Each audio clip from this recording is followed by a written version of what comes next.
اور بات یہ کہ آئی ایم ایف آپ کے خیال میں اس انتظار میں بیٹھا ہوتا ہے کہ جی تحریک انصاف کے کچھ حلقوں میں دھاندلی ہو گئی ہے اور پختونخوا کے کچھ حلقوں میں نہیں ہوئی، کہ جو لوگ تو وہ کہتے ہیں نا وہاں پر بھی ہوئی ہے. بات یہ کہ یہ صورتحال خود اس پارٹی کے لیے امبیرسمنٹ کا شکار ہے. اور بات یہ کہ بنگلہ دیش کی ساری قیادت جو ہے اس وقت اندر ہے اپوزیشن کی، ان کے ساتھ بھی وہ معاملات کر رہے ہیں. پاکستان کے اندر جنرل ضیاء کے دور میں اور جنرل مشرف کے ساتھ بھی انہوں نے معاملات کیے ہیں. وہ حکومتوں اور ریاستوں کے ساتھ کرتے ہیں، وہ اس طرح کے معاملات میں نہیں آ کے وہ تحقیقات شروع کر دیں گے کہ جی فلاں حلقے کے اندر دھاندلی ہوئی ہے. سیاسی جماعتیں اور سیاسی جو لیڈرشپ ہوتی ہے وہ اپنا راستہ بناتی ہے. دیکھیں میں نے پچھلے ہفتے بھی یہ بات کہی تھی کہ پاکستان کا سیاستدان تو پھانسی پہ چڑھ گیا. سلمان صاحب، نئی حکومت استحکام کا باعث بنے گی؟ یہ جو اسمبلی کا ماحول آپ کو دکھائی دیا، اس کو دیکھ کر کیا اندازہ لگایا جا سکتا ہے آنے والے 5 سال کیسے گزرنے ہیں؟ دیکھیں یہ حکومت سازی کا عمل جتنا آسان نظر آ رہا ہے نا، حکومت چلانی اتنی ہی مشکل ہوگی. اس لیے کہ مجھے نہیں سمجھ آ رہی کہ خواہشات اپنی جگہ پہ کہ آگے جو چیزیں نظر آ رہی ہیں وہ تو بہت مشکل صورتحال ہے، اور کوئی ایسی سوچ نہیں نظر آ رہی کہ آپ معاشی محاذ پر کوئی پیش رفت کر سکیں. حکومت کا مطمع نظر کیا ہوگا؟ ابھی بجٹ ہے 2 ماہ کے بعد 3 ماہ کے بعد. حکومت کا مطمع نظر تو وہ آئی ایم ایف کا جو $3 ارب کا قرض ہے وہ ہوگا. ان کا مطمع نظر یہ تو نہیں ہے کہ جی عوام کو ریلیف مل سکے، اور انہوں نے وہ ساری شرائط پیش کرنی ہے. دیکھیں اگر آپ سیاسی تاریخ پہ نظر دوڑائیں تو مشکل مراحل قوموں کی زندگی میں آتے ہیں، لیکن وہاں پر آپ ایک اتحاد یکجہتی کے ساتھ افہام و تفہیم کے ساتھ بیٹھ کر وہ مشکل مراحل طے کر لیتے ہیں.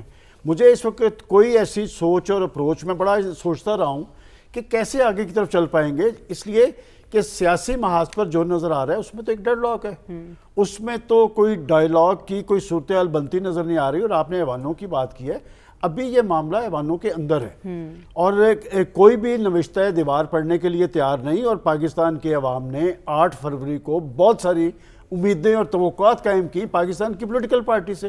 آپ ذرا 4 ہفتے پیچھے چلے جائیں تو آپ کی فضا میں ان کے جو عزائم تھے، جو ان کے نعرے تھے، جو ان کے وعدے تھے کہ 200 یونٹ 300 یونٹ فری کریں گے، مہنگائی ختم کریں گے، ریلیف فراہم کریں گے. اب مجھے بتائیں کہ اب اس حکومت سازی کے عمل میں جو مجھے بہت آسان نظر آ رہا ہے، میں کیوں کہہ رہا ہوں کہ اتنی حکومت چلنی مشکل ہے، کوئی ایک چیز جس میں یہ ریلیف فراہم کر پائیں گے میں نہیں کہہ سکتا. لیکن کیا یہ حکومت 16 ماہ کی جو جس طرز سے چلائی گئی ہے، کیا یہ پھر اپنے انداز حکمرانی میں تبدیلی لا پائیں گے؟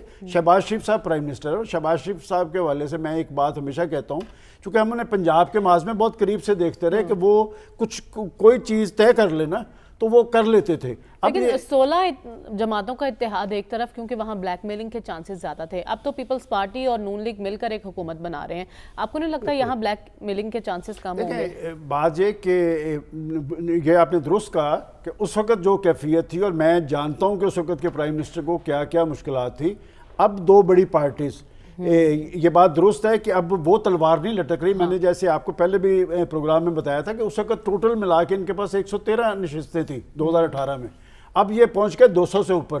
لیکن کیا 200 سے اوپر کی میجورٹی لے کے اور اپنی حکومت بنا کے بھئی جو ریئل ایشوز ہیں پاکستان کے ان کو فیس کون کرے گا؟ اور شہباز شریف صاحب کی جہاں تک بات ہے، شہباز شریف صاحب کر کے دکھانے کی اہلیت رکھتے ہیں، لیکن آپ کے زمینی حقائق کیا ہیں؟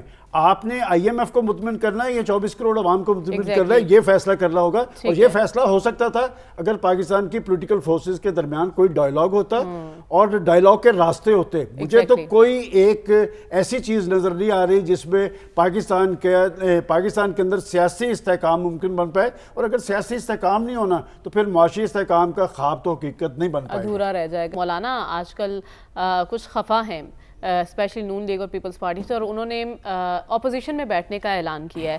اس فیصلے کی وجہ کیا ہے؟ آج ہم نے دیکھا نواز شریف صاحب خود چل کر گئے ہیں ان سے ملنے کے لیے.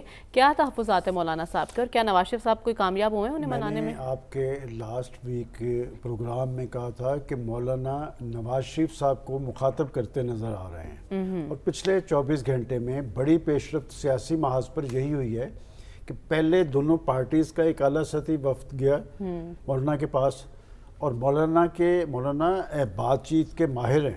مولانا کے سامنے کوئی دلیل نہیں کوئی پیش کر سکتا. انہوں نے انتخابات کے نتائج پر بھی بات کی ہے اور حکومت سازی کے عمل میں بھی انہوں نے اپنا پوائنٹ آف ویو ان کے سامنے رکھا اور ان کے پاس جواب کوئی نہیں تھا. میں چونکہ جو لوگ پہلی ملاقات میں تھے یا آج والی ملاقات میں تھے, میں نے سب سے بات کی ہے. انہوں نے کہا کہ اٹھتے نون لیگ کے ایک ذمہ دار کو مولانا نے کہا کہ بھئی آپ تو آئے ہیں بات کرنے, بات تو لیڈرشپ کے ساتھ ہونی چاہیے. اور پھر نواز شریف صاحب کو جب بتایا رانا ثناء اللہ خان صاحب نے کہ مولانا کی یہ خواہش ہے, تو انہوں نے کہا چلتے ہیں ان کی طرف. وہ گئے جمعے کے بعد اور بقول وہاں پر واقفان حال کہ آمد کے وقت اتنی گرم جوشی نہیں تھی جتنی الوداع کرتے ہوئے گرم جوشی تھی. اس کی بڑی وجہ یہ ہے کہ نواز شریف صاحب کی اور مولانا فضل الرحمان صاحب کی 1 گھنٹہ 1 to 1 بھی ملاقات ہوئی ہے. تو اس ملاقات میں اور طے اس کیا ملاقات میں طے دیکھیں, ایک بات میں آپ کو بتاؤں کہ اس وقت جو صورتحال ہے, مولانا حکومت میں تو شامل نہیں ہونا چاہتے. آپ یہ پوچھیں کہ مولانا صاحب کی اتنی, دیکھیں ایک طرف تو 200 ممبران ہیں, مولانا صاحب کی اہمیت کیا ہے؟ مولانا صاحب کی اہمیت تب بنی جب عمران خان صاحب نے کہا کہ ان سے جماعت اسلامی اور JUI سے بات کرنی ہے. وہ اس لیے کی کہ احتجاجی اور مزاحمتی سیاست میں ان پارٹیز کا رول ہے. ان کی پارٹیز اب 9 مئی کے واقعات کے بعد وہ احتجاج نہیں کر سکتی, نہ وہ نظر آئی. تو بات ہے کہ کیا مولانا, آپ نے کہا کہ اپوزیشن میں بیٹھنے کے لیے تیار ہے. مولانا بڑے جہاندیدہ آدمی ہیں, وہ اپوزیشن بینچوں پہ تو بیٹھنے کو تیار ہے, لیکن وہ اپوزیشن کے کسی امیدوار کو ووٹ دینے کے لیے تیار نہیں ہے. اور اس لیے ہمیشہ بائیکاٹ کر دیا جاتا ہے. جنرل مشرف کے انتخاب کے وقت بھی پیپلز پارٹی نے بائیکاٹ کر دیا تھا کیونکہ جنرل مشرف کو بنانا مقصود تھا. لیکن پیپلز پارٹی اور نون لیگ کے تو نمبرز پورے نہیں ہیں. نہیں, نمبرز تو پورے ہیں. آپ مولانا کی اہمیت سے ہی آپ واقف نہیں ہیں. مولانا کی ایک اہمیت ہے. اور میں نے جو کہا کہ نواز شریف صاحب سے جو ملاقات ہوئی ہے, اب میرے سے آپ یہ کہلوانا چاہ رہی ہیں کہ دونوں بیٹھ کے, میں جسٹ کہ بات ہے کہ آپ بلبل مل کے کریں, آواز آ رہی ہیں تو آئی گل پکار میں پکاروں ہائے دل. اس لیے کہ ایک نے پرائم منسٹر بننا تھا اور ایک نے صدر بننا تھا. اور وہ اس لیے میں نواز شریف صاحب کو مخاطب کر رہے تھے کہ کچھ چیزیں نواز شریف صاحب کے ہاں طے تھی. اور میں آپ کو ایک بات بتاؤں, دیکھیں فضل الرحمان صاحب سے جو نواز شریف کی ملاقات ہوئی نا, اس میں برف پگھلی ہے. اور یہ ضرور ہے کہ مولانا کہیں گے کہ میں حکومت میں شامل ہونے کے لیے تیار ہوں, لیکن اس سسٹم کو اور اس حکومت کو گرانے کے کسی عمل میں مولانا نہیں شامل ہوں گے. اور وہ جو کہا نا 73 کے پس منظر میں مولانا بات کرتے ہیں, وہ سسٹم کے ساتھ کھڑے ہوتے ہیں, جمہوری عمل پہ ان کا اتفاق ہے, پارلیمنٹ کا وہ حصہ ہے, لہٰذا وہ اپوزیشن بینچوں پہ بیٹھیں گے, وہ اپنا وزن PTI کے ساتھ نہیں ڈالیں گے چونکہ ان کو پتا ہے کہ اس کی قیمت کیا ہوگی. سلمان صاحب, آج ہمارا سوال یہ ہے کہ کیا یہ خط ایک اور سیاسی غلطی ہے خان صاحب کی, یا پھر دباؤ بڑھانے کا ایک طریقہ ہے؟ دیکھیں, یہ پاکستان کی خارجہ پالیسی اور مفادات کے منافی ہے. اور یہ بات میں نہیں کہہ رہا, یہ PTI کے سینسیبل لوگ بھی کہہ رہے ہیں. آپ ذرا نیٹ پہ جائیں اور حامد خان صاحب کا بیان دیکھیں کہ وہ کہتے ہیں کہ یہ اس طرح کی بات ہمیں کرنی نہیں چاہیے. اور بات یہ کہ IMF آپ کے خیال میں اس انتظار میں بیٹھا ہوتا ہے کہ جی تحریک انصاف کے کچھ حلقوں میں دھاندلی ہو گئی ہے اور پختونخوا کے کچھ حلقوں میں نہیں ہوئی, کہ جو لوگ تو وہ کہتے ہیں نا وہاں پر بھی ہوئی ہے. بات ہے کہ یہ صورتحال خود اس پارٹی کے لیے ایمبیرسمنٹ کا شکار ہے. اور بات ہے کہ بنگلہ دیش کی ساری قیادت جو ہے اس وقت اندر ہے اپوزیشن کی, ان کے ساتھ بھی وہ معاملات کر رہے ہیں. پاکستان کے اندر جنرل ضیاء کے دور میں اور جنرل مشرف کے ساتھ بھی انہوں نے معاملات کیے ہیں.